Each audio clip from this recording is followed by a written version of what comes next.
Uno de los conceptos de los que más hablan los analistas de videojuegos y algo muy mencionado por los más habituales del mundillo y en conjunto con la jugabilidad, término que podéis ver su definición en un vídeo que ya subí al canal, es el de diseño de niveles. Curiosamente, esto conecta con la propia jugabilidad y a menudo se habla de ello de forma bastante ambigua, pero son pocas las ocasiones en que los analistas se detienen a explicar qué es el diseño de niveles en un videojuego y sobre todo por qué es tan importante.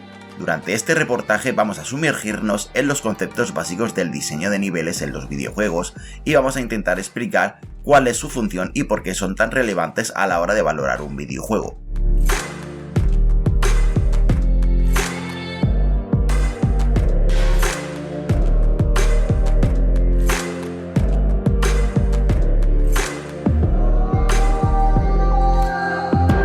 ¿Qué es el diseño de niveles en un videojuego?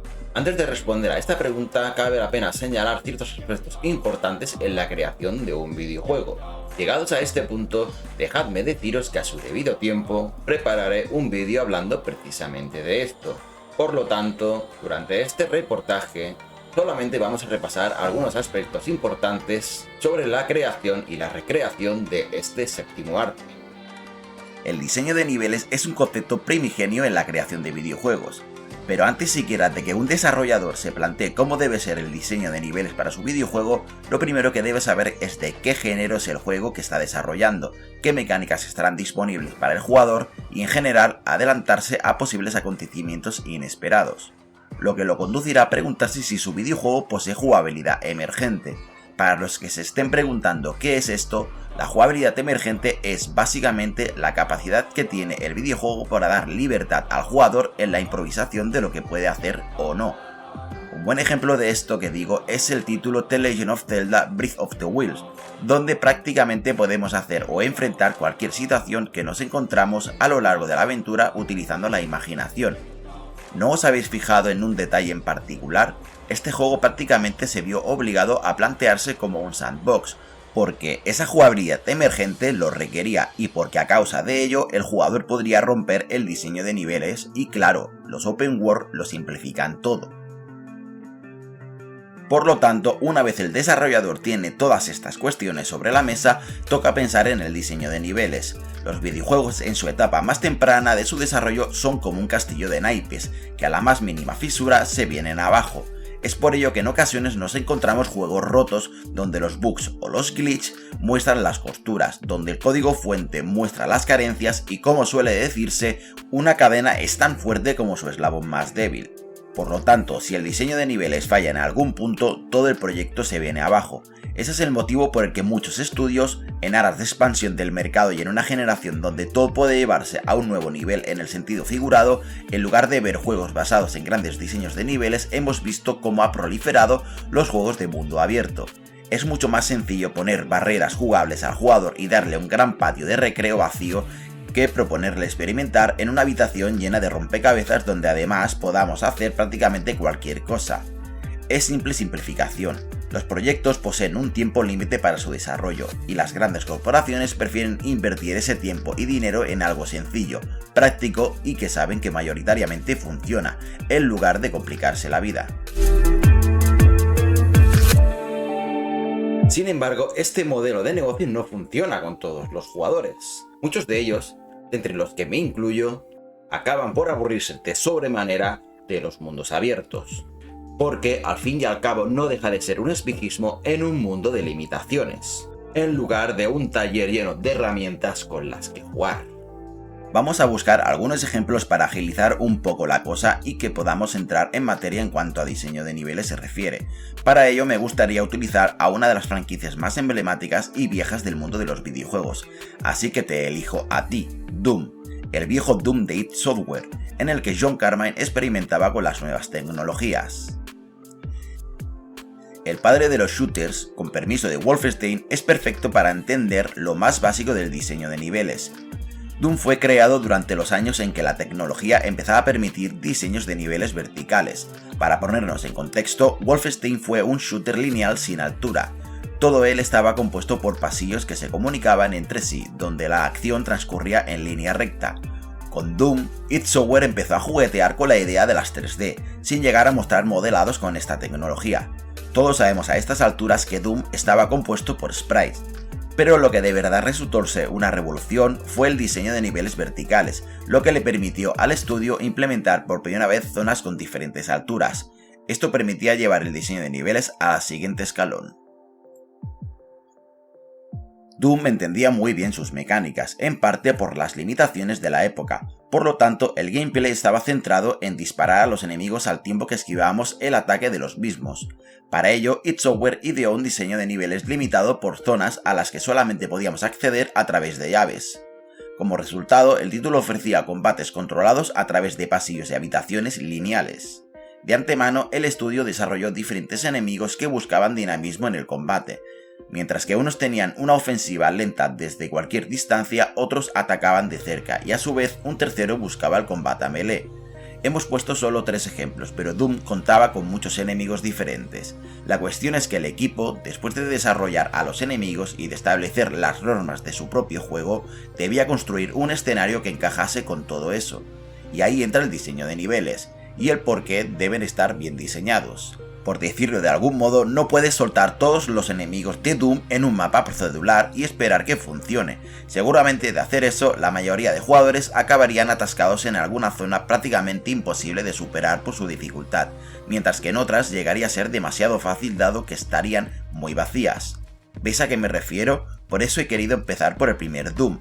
Todo debe contemplarse con equilibrio, las normas del juego deben estar bien definidas, así como las capacidades del jugador y por supuesto las capacidades de los enemigos. Una vez hemos entendido este concepto, vamos a dar un salto de fe y vamos a complicar las cosas.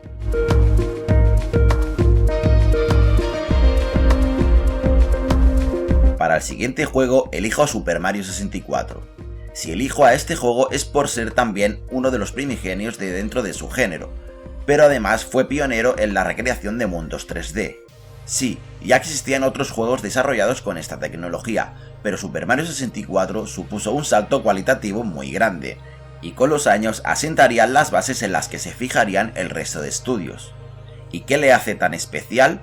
Nintendo dotó al fontanero con ciertas capacidades, como conectar hasta 3 saltos sucesivos, cada cual nos permitiría llegar un poco más alto, o el salto en carrera, o el salto del revés, que es uno de los más utilizados por los jugadores para sortear los obstáculos. Una vez el estudio estableció los conceptos básicos del protagonista y luego de desarrollar a los enemigos, empezó a idear el mundo en el que se desarrollaría la aventura. ¿Os habéis percatado que los enemigos de este juego apenas son agresivos? Sí, nos atacan, pero tampoco es que tengamos que tener excesivo cuidado con ellos. Eso es porque Nintendo no quería romper la base principal del juego. El gran reto dentro de Super Mario 64 era el propio escenario.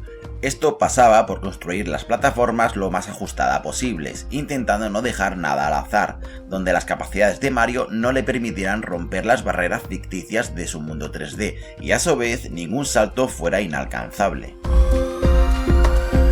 El mundo de Super Mario 64 estaba recreado a través de varios submundos en un entorno limitado, no demasiado grande, para tener al jugador controlado. De hecho, para conseguir algunas de las estrellas, por no decir todas, debíamos salirnos de ese mundo y volver a entrar, lo que permitía al juego cargar esa misma zona de forma distinta, para, de nuevo, controlar las limitaciones. De acuerdo, espero haberme explicado bien con Super Mario 64, ya que el siguiente salto para entender el diseño de niveles es bastante grande. Para la ocasión voy a elegir 2 de los juegos que considero cuentan con los mejores diseños de niveles con los que he jugado. El siguiente juego no pillará a nadie por sorpresa, y además es un habitual en este canal. Y sí, estoy hablando de Dark Souls, del primer Dark Souls. Ya hablé de forma muy breve de sus escenarios en el vídeo de la jugabilidad, y puse el ejemplo del contexto narrativo que From utiliza en sus escenarios, y en este vídeo vamos a darle una vuelta de tuerca a aquel concepto. El diseño de niveles del primer Dark Souls no solo está pensado al milímetro en cuanto a estructura y colocación de enemigos, como hacía Doom, tal y como hemos mencionado hace unos minutos, y no solo utiliza las capacidades y limitaciones del propio personaje para permitirnos alcanzar lugares que en apariencia creíamos inaccesibles, algo que hace Super Mario 64, sino que recrea un mundo conectado por diferentes áreas como nunca antes habíamos visto en un juego de esta índole. Prácticamente el concepto de Metroidvania es llevado al mundo 3D a la perfección, y a esto hay que sumarle la colocación de ciertos ítems y enemigos por el escenario, que dan, como decía, un contexto narrativo. Nada está puesto al azar, ni los enemigos ni los objetos. El mundo de Dark Souls es un lugar vivo, y encontrándose muy lejos del concepto de los open world, está tan bien conectado que prácticamente puedes llegar a todos los lugares que ves en la lejanía. El diseño de niveles de Dark Souls habla directamente con el jugador, se comunica con él de muchas formas distintas, e incluso forma parte directa de la narración. Y finalmente quiero coger de ejemplo un juego que lleva al propio concepto de Dark Souls aún más allá, porque además se atreve a incluir la jugabilidad emergente, que tal y como he comentado hace unos minutos es la capacidad que tiene el programador de darle al jugador herramientas con las que improvisar por los escenarios. El juego que he elegido para este propósito es Prey, el título de Arkane Studios. Cabe señalar que este sacrifica la interconexión de Dark Souls en tiempo real, pero de todas formas las diferentes secciones están conectadas con mucha maestría. Tal y como hace el juego de From Software, también cada elemento de diseño de niveles está puesto ahí por un propósito, con contexto narrativo, con un porqué, pero además añadiendo backtracking y enemigos capaces de confundirse con el propio escenario. Y finalmente, la jugabilidad emergente. Prey nos permite acceder a muchas áreas, en apariencia bloqueadas, utilizando la imaginación o las herramientas que poseemos, como el cañón Glue, capaz de disparar espuma que se solidifica y que nos permite prácticamente crear caminos nuevos, por poner un ejemplo de muchos. Podríamos poner más ejemplos para ilustrar, pero realmente creo que ha llegado el momento de poner los puntos sobre las íes. El diseño de niveles es importante por varios motivos. Primero, es importante para que no se dé situaciones extrañas o inverosímiles, como verlos atrapados en algún punto en concreto del escenario, o para no crear zonas desequilibradas en los combates con los enemigos. También es importante para mantener la base jugable dentro de las limitaciones y capacidades de nuestro alter ego. Y finalmente, si el estudio entiende de diseño de niveles, puede aprovechar ese conocimiento para aportar a los escenarios un concepto narrativo que nos explique qué ha pasado antes de nuestra llegada. Pero el punto más importante tal vez sea el de la exploración. No hace falta que un mundo sea grande e inabarcable para que el jugador pueda sentir que está explorando, y que esa exploración es recompensada con nuevas áreas, secretos o lo que los programadores crean oportuno. El diseño de niveles puede ser un buen conducto para preparar tutoriales ocultos o in-game, y gracias a un buen diseño de niveles el programador puede preparar ciertos eventos sin necesidad de incluir scripts. Y sobre todo es necesario un buen diseño de niveles para que el jugador pueda sentirse integrado en una zona enrevesada, pero que no lo confunda y lo haga perderse hasta el punto de la frustración. Hay estudios que prefieren crear vastos mundos, porque aunque eso en primera instancia pueda parecer un mundo más explorable, la realidad es que es menos trabajoso y es mucho más fácil recrear una gran llanura con un par de ruinas que una mazmorra con un buen diseño de niveles, y es por ello que algunos jugadores, con el tiempo, hemos acabado aborreciendo los mundos abiertos. Durante un tiempo puede estar bien, y yo soy el primero que ha sabido disfrutar de mundos como los de Fallout 3 o Skyrim, pero honestamente ahora soy incapaz de sumergirme en esas experiencias. Siento que la propuesta se diluye, y no ya solamente en el diseño de niveles, también en la propia narración. Así pues, muchos jugadores valoramos antes un buen diseño de niveles que mucha cantidad de terreno. Un buen diseño de niveles es importante para hacernos sentir que estamos dentro del juego, que las reglas de ese universo están bajo control, y nos ofrece muchas posibilidades en la exploración, e incluso en la narración.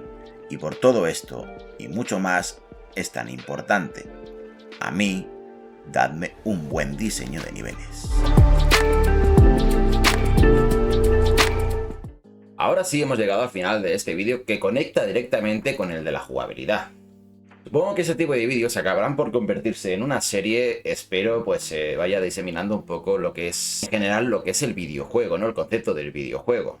Realmente nos queda por delante bastante camino, pero ya os voy adelantando que el próximo reportaje relacionado con esta serie tratará sobre la física de los videojuegos y la importancia que tiene. Luego ya irán llegando otros, pues como puede ser el de la inteligencia artificial y su interacción con el escenario y el propio jugador, pero eso es otra historia para otro vídeo.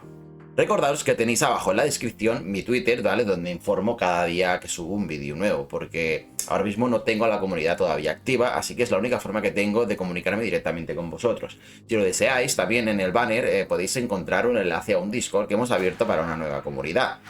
Y bueno, pues allí tratamos un poco de todo, ¿no? De los directos, de los vídeos que subimos, y en general todo tipo de cosas. Ahora sí, yo me despido, soy Avatar, nos vemos en un próximo vídeo y gracias por verme. Hasta la próxima.